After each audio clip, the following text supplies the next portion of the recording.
Hello and welcome to Art, Creativity, and Well-Being. My guest has just put up a fun I love the little sparkles and emojis that can come up on a Zoom screen. Yeah. Um, Welcome to Art, Creativity, and Well-Being. This is the show where we are always working to support you in giving as much care and love to yourself as you are accustomed to giving with those around you and those that you love, those you support. I'm Kay Lock Cope. I am a coach. I'm a creator. I am a through hiker who used to need a wheelchair. That journey came about because I did not give myself the care and love that I should have been giving and then did. And I'm here today with a wonderful human being. I cannot wait to introduce you to him. His name is Prince Jimmar. He is the executive director of Rebels for Peace, which is this amazing nonprofit led by youth serving the South Side of Chicago and beyond. Prince, welcome. It's so great to have you here. Thank you so much, Kay, for having me on your platform. Good afternoon, good morning to all the listeners, wherever y'all at. We live. Get ready to tune in to some wonderful conversation and Mm, connection. heck to the yeah. Hell to the yeah. I don't often swear on this show, but if that happens, it happens, It is you know? natural. It's all good. Yeah, yeah, yeah.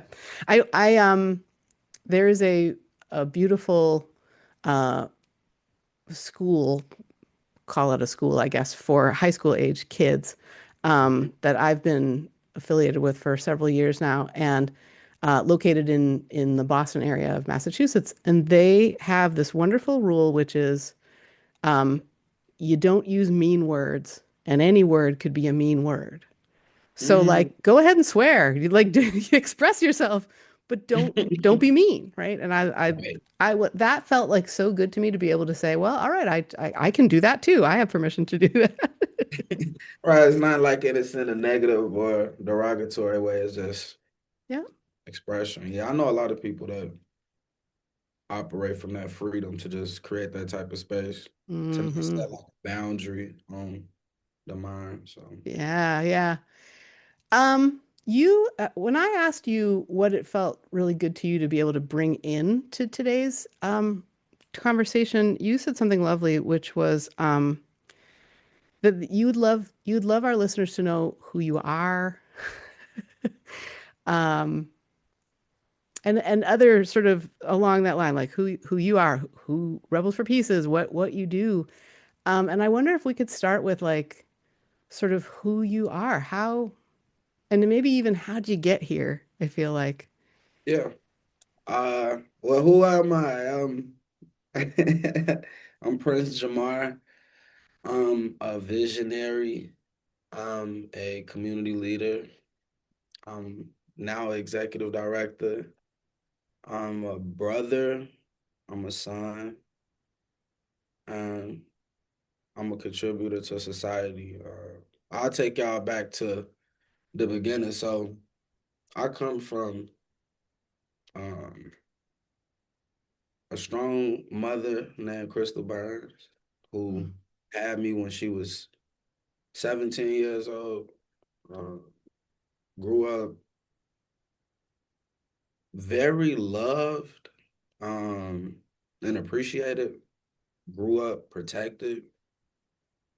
Was the first child, so I was like the most loved person. Everybody was so happy when I came, and I remember peace. Like growing up, like I'm from Chicago. I grew up on the West Side, Central, North Avenue, across the street from the conservatory, from and yeah, I'm a Chicagoan. I learned so much about myself through Chicago. And like from being on the West Side, then living on the Southeast Side for 10 years and like having a chance to experience Chicago, being in the suburbs. So for me, like my childhood was like I when I first, so we moved to Iowa when I was in, I think, third or fourth grade.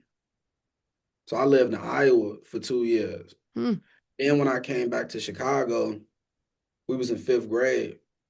And by that time, I had built a connection with myself because in the last few years, I was in a more um, invested in space where youth had more opportunity to be free with creativity and they self. And then when I came back to Chicago, it was like the total opposite of that tour. Like I became a prime target to be bullied or to be talked about or to be challenged because I was creative or I didn't want to fight or I was peaceful. So I became a target because everybody want to fight. Everybody is combative. Everybody looking for somebody to try. So if you're not living in that mode or you're not on it, then you become like a target. Oh. And that was early on and when bullying like 2010, 2009, before it was like this huge thing. And I basically ended up becoming like I'm trying to think of the word of where like somebody is a victim of something and then they become the person, like a victim turned villain. Mm, So mm, that's kind of like what happened to me growing up because I had younger brothers and sisters. And I noticed that if I didn't become like somebody that could protect them, that the same thing that people was doing to me, they was gonna do to them. mm, So I had to become like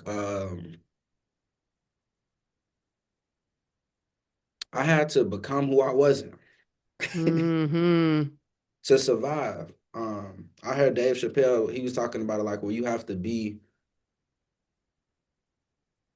to be a lion to be the lamb that you really are. And for me, that's like what I feel like a lot of our youth go through, where you got to put on this like protective mode or like this green mask to like survive or to not be outcasted or bully or whatever you want to call it. So experiencing that and then also experiencing a lot of love. Like when I say like, I'm the first child, so all I know is being appreciated. You could do it. People believing in me, people investing in me through time and energy. So I started to like forget where I came from and like what I had because I started to become so wrapped in what was going on in the community and what role I wanted to play in that. And then seeing who get respect in the neighborhood, who get respect in the neighborhood, the dope boys, the people the athletes, the people mm, that's out in the streets, they get the respect, they get the love. The scholars ain't getting no love. mm, Like that's not how it go. And if they are, they getting it after they make success. So when people trying to ask them for something, but in the neighborhood where we come from, nobody really glorified doing the right thing or mm, making that something that's to where if a person is trying to do the right thing, they got reassurance around that. Like, keep doing it. No, it's fine. That's the right thing. Look at us. We doing that. Like, it's no reassurance a lot of times for that. And all of these things is what led me up to, like I say, becoming the person that I am is because of just noticing the type of person that I became and then thinking about like how a lot of my friends and a lot of other people didn't get a chance to change their character or to start working towards becoming a better version of themselves.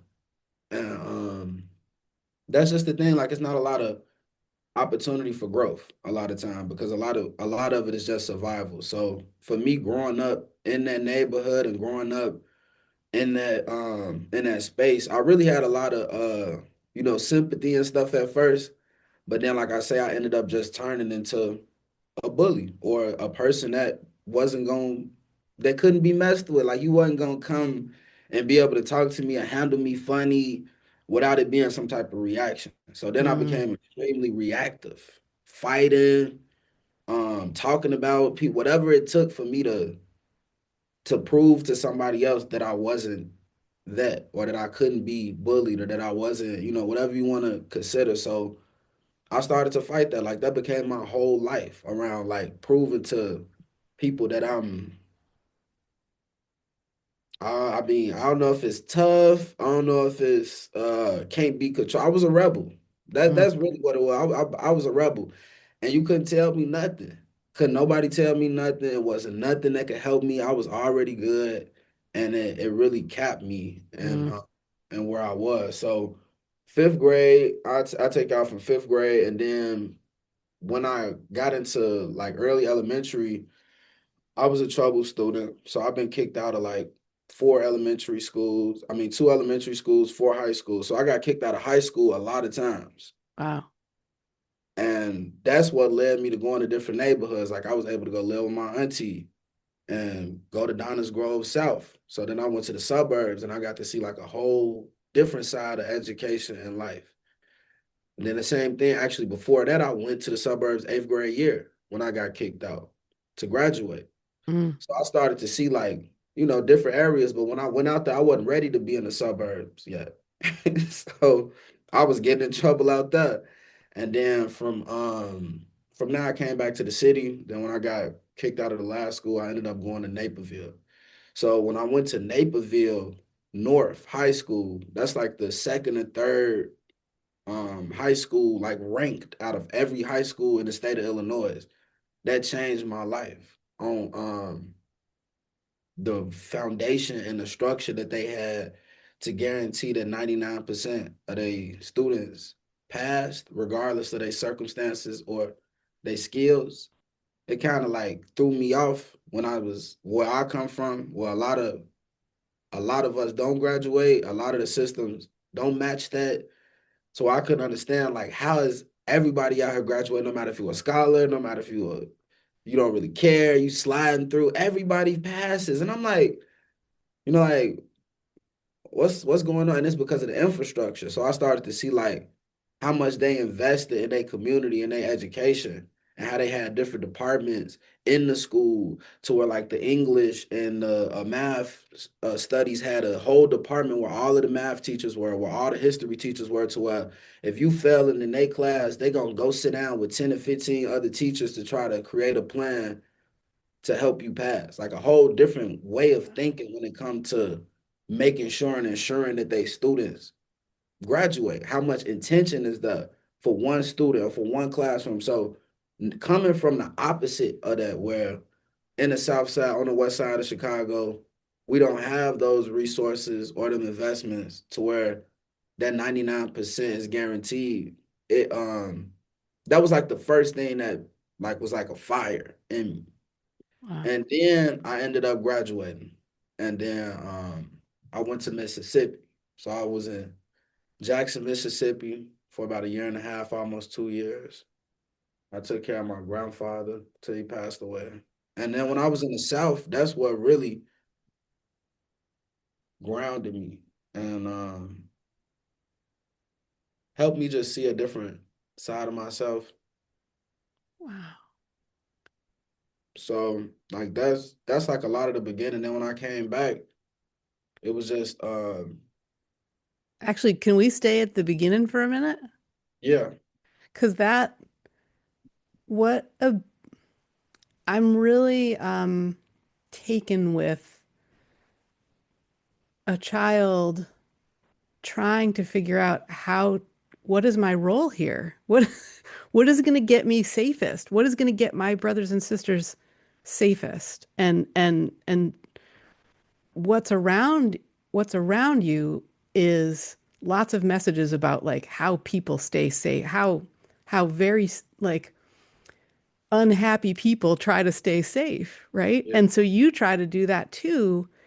And then I think there's something that's so inspiring about, I mean, I can just see this little boy going through life. And honestly, it makes me think about my own, some things that come up for me. Like in the eighth grade, I was completely ostracized and cut off meanly by by probably my five sort of friend group people, Hmm. right?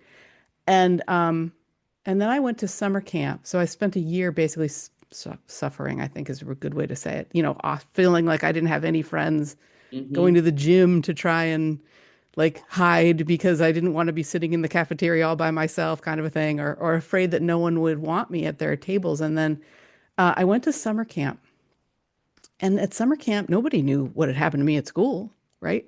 Right. And so I could just be a different version of me. And then when I went back, I was like, I was much more comfortable to try a different sport, to get out of what had been this like awful rut.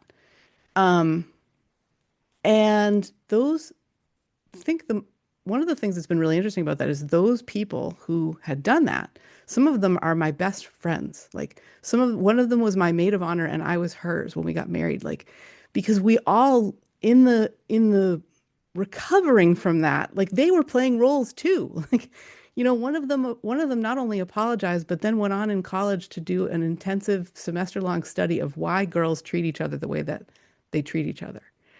And like Mm, we all I feel like we're all trying to play the roles that we think are going to be, with differing levels of awareness yeah.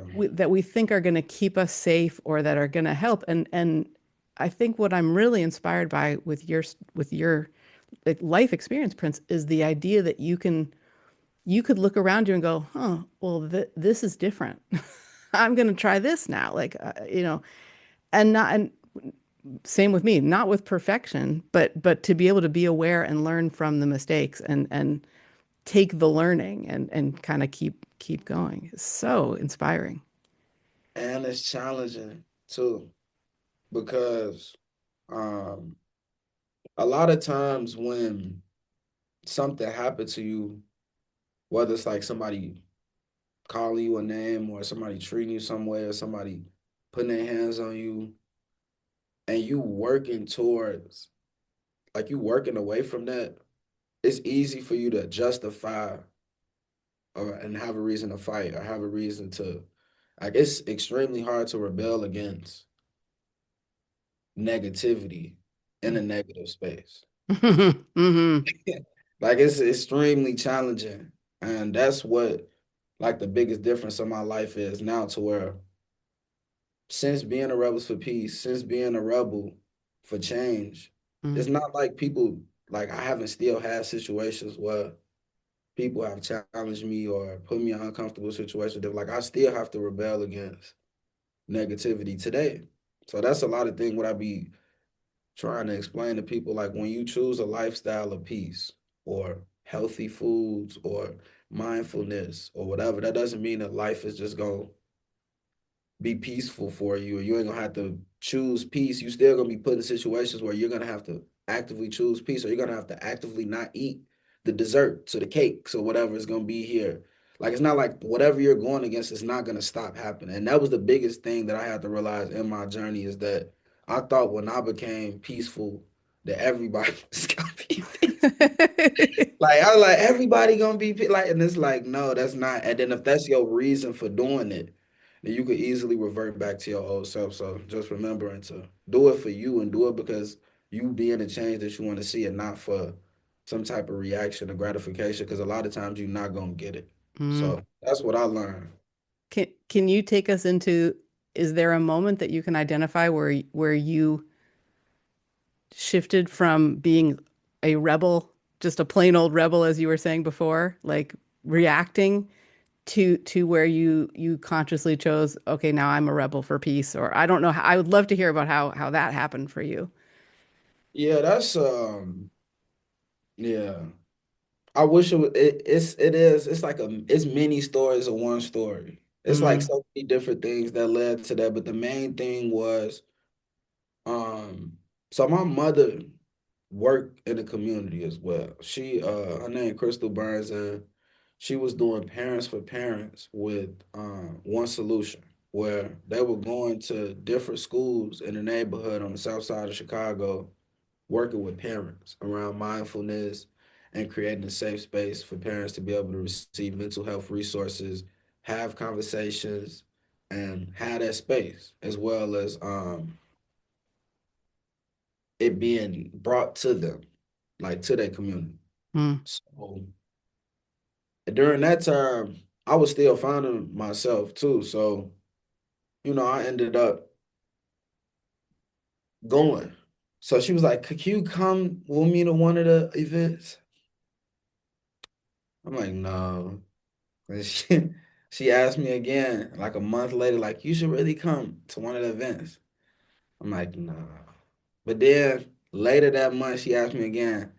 And I was like, all right, I'll go after the third time. Mm, So then I went and they was hosting a session. And the session was basically just around like resilience.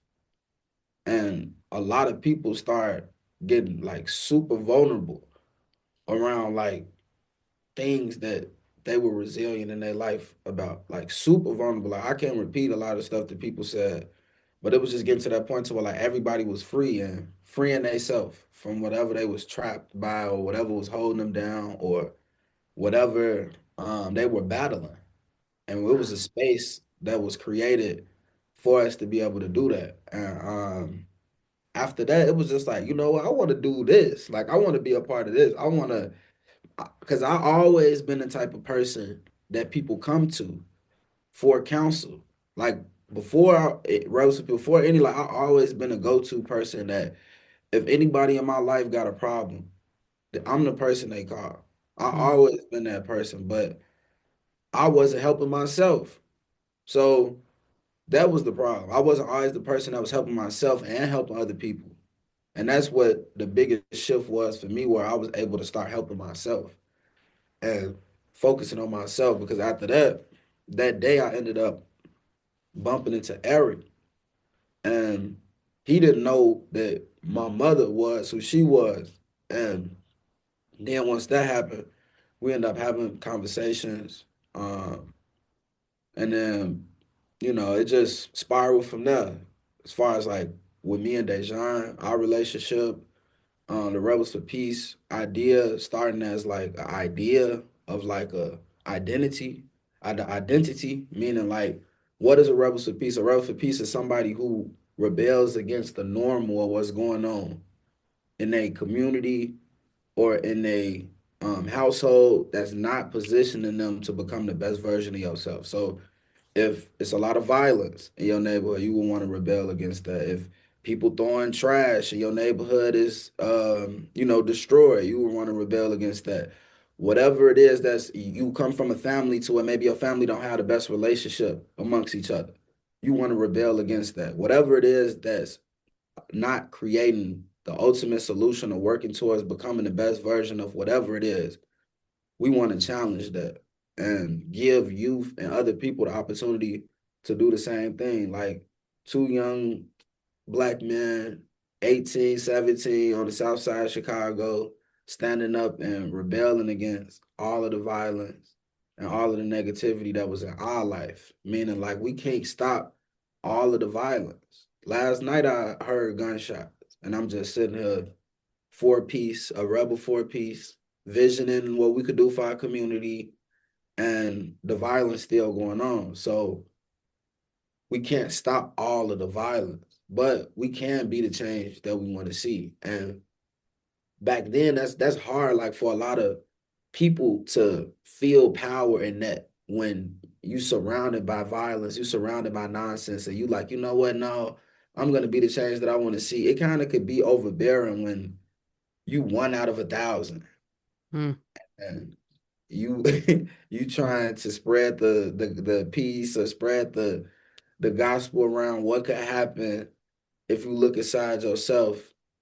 And a lot of people might not have the space or time or whatever to do that. So starting up just from convening, meaning like after school, youth coming to a house on the south side, having different conversations, building that connection, and then having the summer internship, where it's a paid experience for youth to be able to find one thing they want to rebel against inside of themselves that's preventing them from becoming the best version of themselves, whether that's mm, fear, whether that's anger, trauma, imposter syndrome, whatever it is that the youth dealing with that's stopping them from hitting their next goal or from working towards becoming the best version of themselves.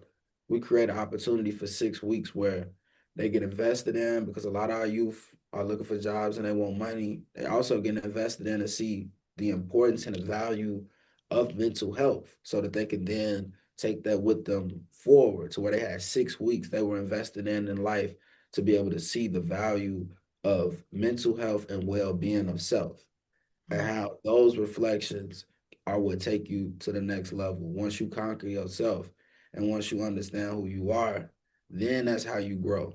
Then that's how you achieve success. And a lot of times we think it's the other way around, like, oh, I got to get the money, or oh, I got to get the degree, or oh, I got to get the title, and then I'll become this person. But it's actually the other way around. When you become more independent, when your agency is built up, when your integrity increases, then you naturally are the person that can arrive to leadership based off of your actions and the things that you worked on and you noticed. Like I noticed about myself that I was very reactional. And that's why one of our biggest slogans is that every action doesn't need a reaction. Mm.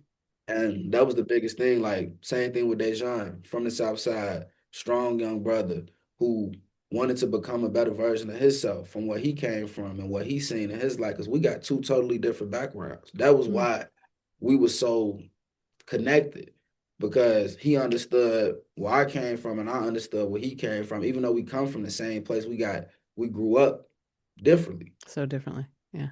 So that was the beauty, because then we was able to connect with youth who might have grew up under my circumstances as well as the youth that grew up under his, and create the opportunity for them to see how we overcame the neighborhood. Because Mm. it's that's really what it is. It's just really overcoming yourself and then overcoming the neighborhood, and then the sky's the limit. You could go wherever you want to go, do whatever you want to do, but you gotta conquer yourself first. Can you can you share with us who Dejan is for you, but also for Rebels? Because you two are the co-founders of Rebels for Peace. It sounds like you did that when you were 17, 18 years old. Yes. There's Yeah. this other co-founder of Rebels for Peace. Um, we led the initial internships, the initial programming for the 25 mini rebels. The idea of Rebels for Peace. Um, that's Dejan. Mm. He he the one who had the initial vision of Rebels for Peace. Mm. Um, what year did you start? 20, 26, 2016, but officially 2017. Mm-hmm. Mm-hmm. Yes. With this podcast has been in existence for 11 years, but it's really been in existence for 12 because there was how do we do like figuring out what right? So I feel that. And I think it's so lovely.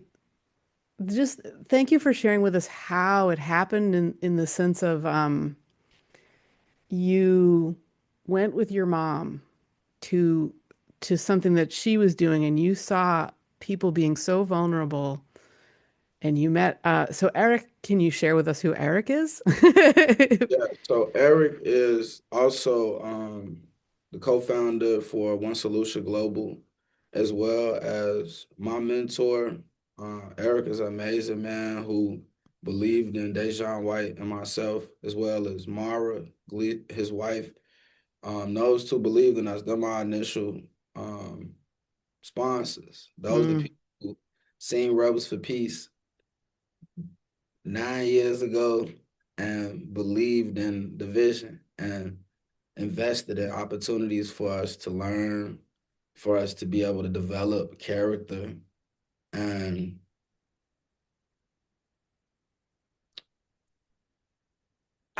it's like I can't even explain. They really are. They my family. Like mm, we didn't. I grew up with them. mm. I'm 27. Known them since I was about 17, 18. So Wow. it's he basically is somebody that I learned a lot of everything from, and somebody that believed in me when I might have not believed in myself, as well as creating that space, like I said, and investing in us as far as like from the dream to be able to become real Mm, and a mission. And when we volunteered those 2 years before anybody was invested in different things, they support was there, and they believe for the Mini Rebels program before the donors, before the $250,000 contract, Mm, before any of the growth. Like men believed way back then when we started off virtual, before we even went into schools, they created the space to where we had the office and the materials and everything. And we like they invested in us to be able to help our community and to be able to help ourselves. So that's who he is. That's who Mara is. That's the relationship between One Solution and Rebels for Peace is that we started off as a initiative of One Solution. I mean, the One Solution Global was the larger nonprofit, and Rebels for Peace was a program of that. Where mm-hmm, now Rebels for Peace is the entire nonprofit organization. mm. Um, and I just love hearing and the warmth in your voice and just how these people are family and they believed in you before any of the things that have happened had happened. You had referenced before, sometimes you were doing this in people's homes. Sometimes you were just taking the steps that you could, but always the heart was there with and I love the idea too of we're going to give this youth something that they really want, which is a paid opportunity to to teach, to really show up about something that matters for them. And at the same time, there's these transformational things because of the space to be vulnerable, because of the opportunity to have people who believe in them. Right. All of that is really thoughtfully brought in before there's any program at all. And it's so beautiful. Can you share with us kind of what's happening now in Rebels for Peace? Like what's going on for you now?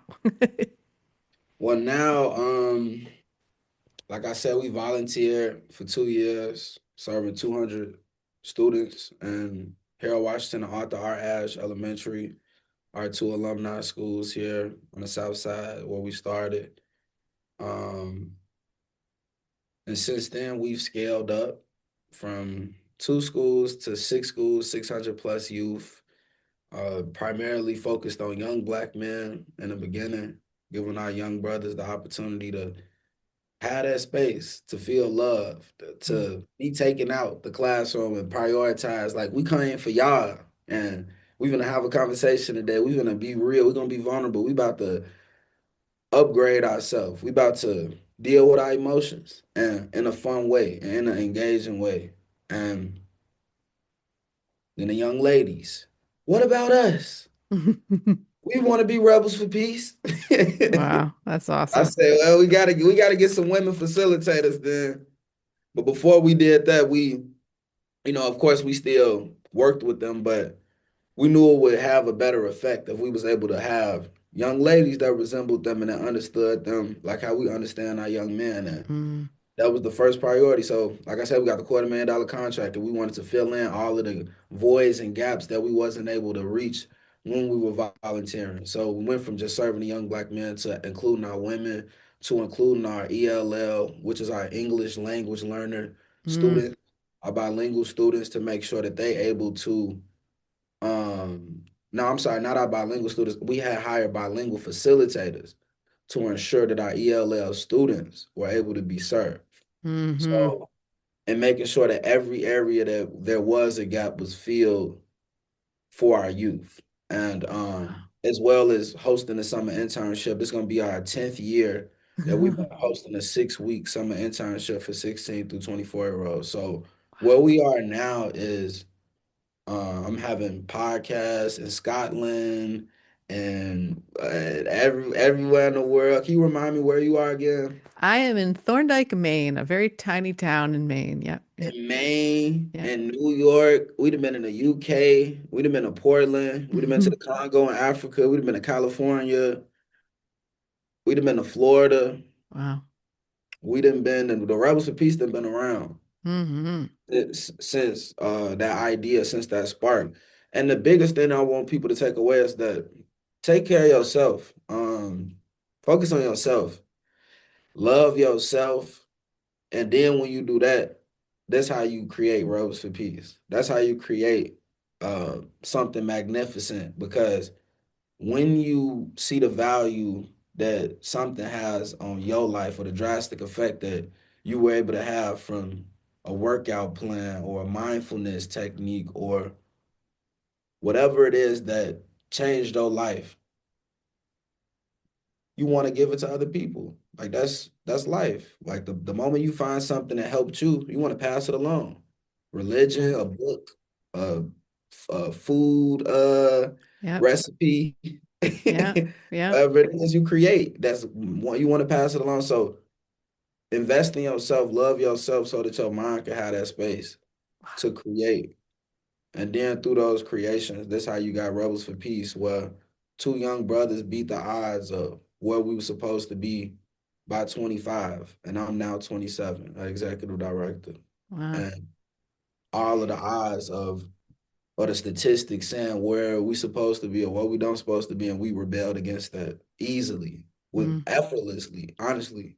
Just rebelled against the system, rebelled against the norm, like it was nothing. Like, just not doing that. Just not gonna go to jail. Just not gonna kill or hurt one of my brothers or sisters. I'm just not gonna do it. I'm not gonna do it. And me not doing it is giving other youth the opportunity to not do it, to Yeah. not be that person, to not be that victim turned villain like I was in Yeah. fifth grade. And to be able to rebel against that and to continue to be yourself, even when people are negative or when people got an evil spirit, continue being good, continue being a hero, and rebel against the thought of you changing your character, yourself, to prove to somebody else that you're not something. Mm. Mm. Well, I love it. Thank you. We've got a couple questions, um, and I feel like just the amount of time to address them. The first one was I was really curious about something that you had wanted to bring in, which was what can you share an obstacle or two that have come up as you've been creating? Yeah, okay, so we volunteered for 2 years through the Office of Social and Emotional Learning from CPS. You can look this up. It's called ESSER COVID Relief Funds, ESSER, COVID Relief Funds for CPS. When you Google it, it's going to pop up and it's going to be this huge budget. And they're going to talk about how they were sustaining organizations and investing in organizations to be able to do good work as well as small businesses to stay afloat. And we received a $250,000 contract from them because of that. Mm, That contract allowed us to go from 200 students to 600 students, as well as employing three additional people. And that was 50% of our annual budget for the mm, organization. 2 years after that, the funding was cut. During that 2 years, we were in conversation with them. Rebels for Peace is doing amazing. Y'all just went from 2 schools to 6 schools. Actually, we're getting ready to go from 6 schools to 10 schools. We're getting ready to reinvest in y'all. Y'all doing so good here in these 6 schools. We want y'all to go to 10. Boom. Wake up. Sorry, y'all. We don't have no more money. And that was 50% of our budget. So wow. you got to understand, we went from impact. We went from 2 schools to 6 schools to where now we getting our students that's from in the eighth ward, seeing students in the 10th ward as rebels for peace instead of enemies. Hmm. We changing the narrative around how youth look at each other. Because a lot of times, if you live on this side versus you live on that side, you are opposite. Oh, you live over there. Oh, you this and that. Yeah. We always create these divisions. Elementary to elementary school. A lot of elementary schools are beefing with each other. Oh, we don't like them because they wear red and we wear white shirts. And there was Hmm. a fight 3 years ago, and ever since then, we've been into it with that school. And Wow. we are killing a lot of that division because at the end of the program, all of our youth get mini Rebel for Peace t-shirts. And in the summer times, a lot of youth saying when they was out, they seeing other youth and they like, oh, we didn't even know y'all was Rebels for Peace. And instead of it being, that's the conversation they having now, instead of it being an argument or this battle to prove who's the toughest or who got the biggest ego. Like we creating community for our youth to see each other as humans and as other youth. Mm, And from that impact, from supporting our teachers and parents with a gap there, where a lot of our teachers don't have time to focus on mental health, because they want to make sure that the students are hitting their testing. Mm-hmm. Same thing with the parents. They can't focus too much on the mental health all of the time because the students are either at school or the parents at work. So we add that additional layer for both the parents and the teachers when it Wow. comes to mental health support. And Yeah. all of these different tiers of support that we add and that we focusing in on, how do we get more engaged with the teachers? How do we get more engaged with the parents? How do we increase our impact? How do we do better with our facilitation to make sure our facilitators have the necessary to like really going in to build up the infrastructure of the program and focusing on ultimate impact to then having to save the organization and can't really focus on that at all because now I'm fundraising. Now we're doing the Rebel games. Now the organization is unsustainable and we got to save the organization. So we can't Mm, really go all in on impact no more. Now we saving the organization. mm, And that's what I've been going through for the last 2 years. In this last 7 months, though, we have fundraised 189,000, which is allowing us to sponsor 392 mini rebels mm, out of the 600 that we were serving, as well as 150K plus in grant funding this year, which is allowing us to serve the organization. So, but through that 2 years before, before now, like 2 years and 7 months now, mm, it's been a question of faith and belief and being uncomfortable. And for anybody that feel like you're doing the right thing, stuff still happens. I'm gonna tell you, from mm. somebody that's on the light side, on the good side, that's not out here for himself, that's out here for the people, out here for the youth in the future, stuff still happens to us. And I don't know why, good people just assume nothing gonna happen to you. You just like, I'm a good person, ain't nothing gonna happen to me. Like, Yeah.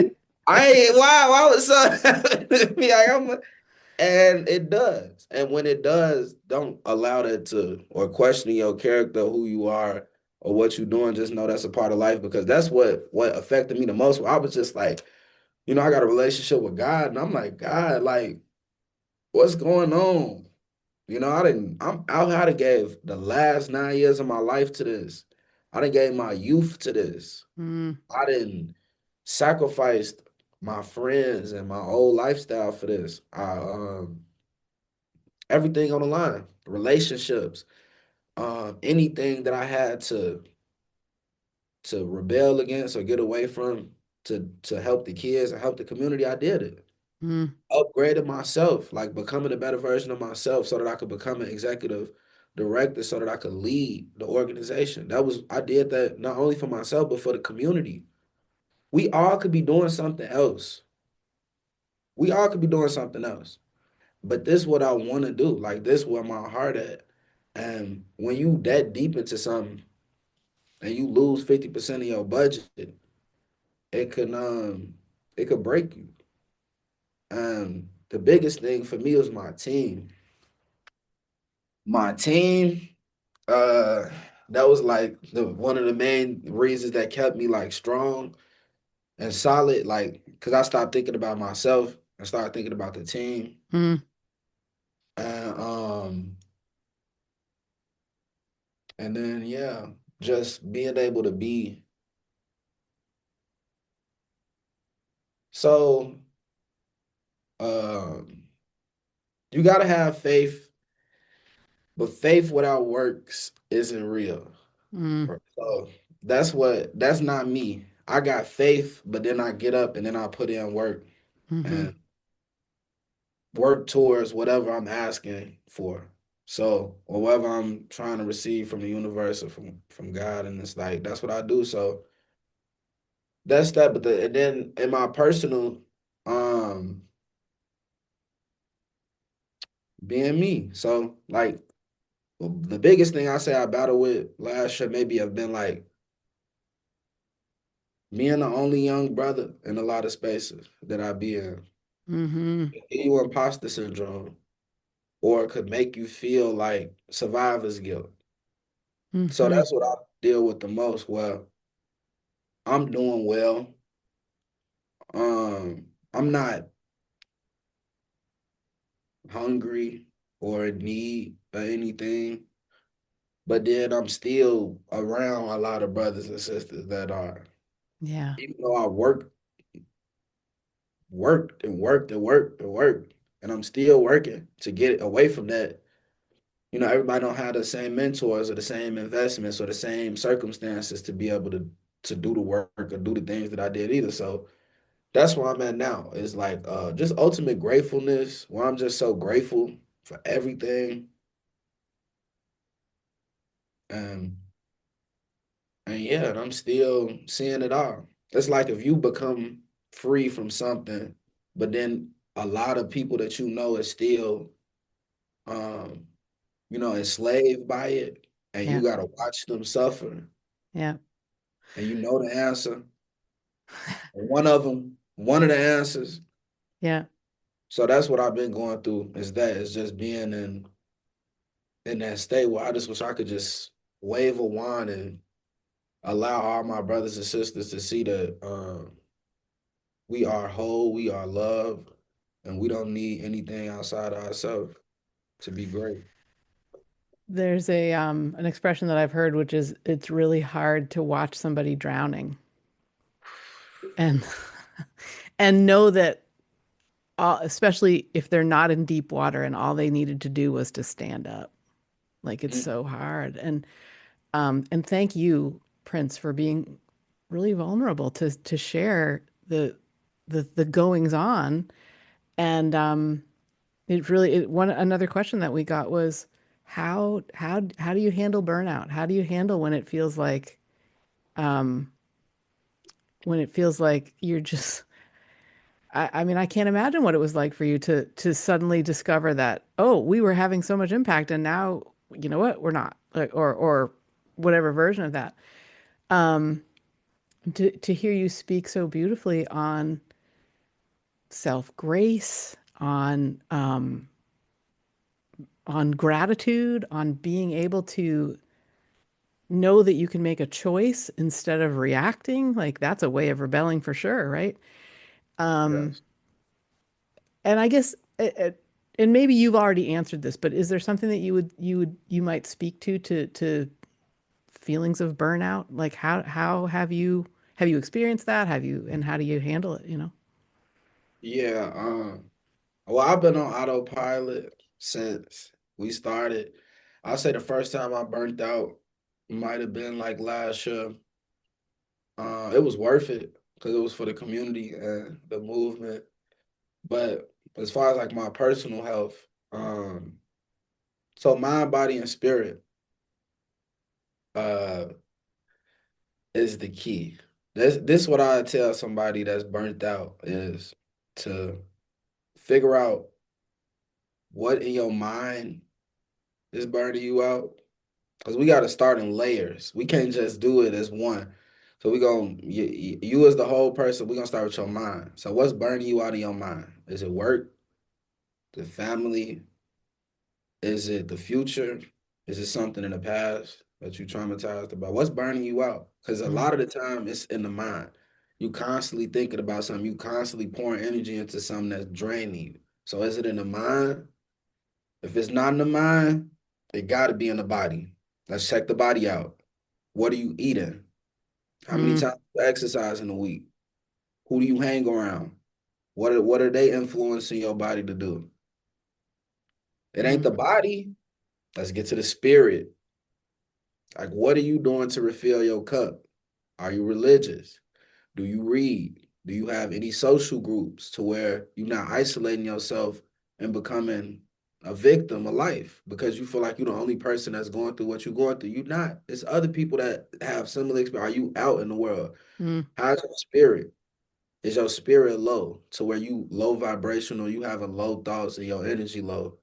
Was your spirit high to where you having great ideas and you can see clearly? So, and then it's one of those. It's in one of them categories, mm, and that's what I work on now. Is that if I burn out, I know it's either my mind and my body or my spirit, and I just go through and figure it out. Oh, this is what it is. Here, I ain't been spending enough time with my family.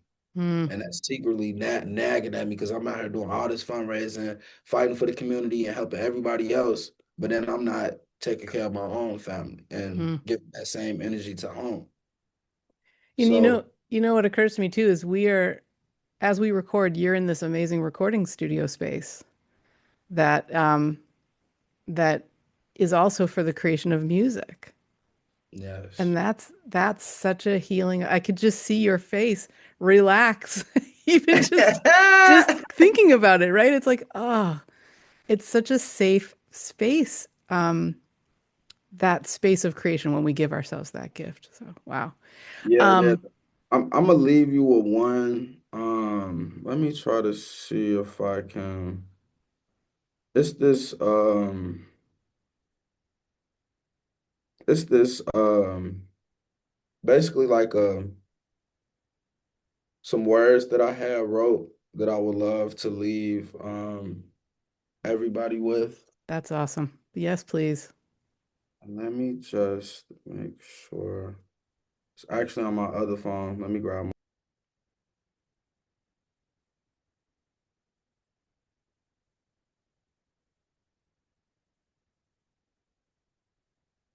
Restart. Okay, there we go. Cool. Okay, so I want to start by having everybody put their right hand over their heart. And when you feel your heartbeat, say I. I. I am alive. As I feel my heartbeat, I can feel the power and potential to be and have whatever my heart desires. Every day we wake up, we have the opportunity to work towards becoming the best version of ourselves.